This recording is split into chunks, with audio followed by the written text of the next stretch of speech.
শাশুড়ির ২৪ ঘন্টার ডায়লগ। আমি কষ্ট করে আমার ছেলেকে জন্ম দিয়েছি, বড় করেছি, মানুষ করেছি, তাই আমার ছেলে সব কিছু আমার। আর বউ যেহেতু তার ছেলেকে বিয়ে করে পাপ করেছে, সে পাপের মাসুল হিসেবে বউকে শাশুড়ির ইচ্ছে মতো উঠতে বসতে হবে।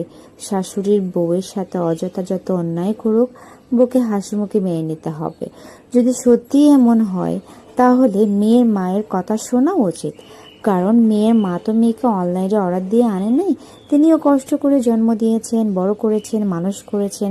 তাহলে ছেলের উচিত নয় কি বউয়ের মায়ের সব দায়িত্ব নেওয়া, সেবা করা এবং তার সব আবদার পূরণ করা? যেভাবে ছেলের মা তার বউয়ের কাছে নিজের আবদারগুলো চাপিয়ে দেয়, কারণ বিয়েটা শুধু মেয়ে একা করে নাই, ছেলেও করেছে, তাই দায়িত্ব সমান, দুই পক্ষের পরিবারের প্রতি সমানভাবে থাকা উচিত। কিন্তু কিন্তু আমাদের সমাজে এটা কখনোই হয় না, কখনোই না।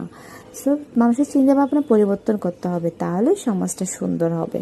যতই আপনি আপনার মন মানসিকতাকে সুন্দর করবেন, ততই পরিবারগুলো সুন্দরভাবে সমাজে বেঁচে থাকবে।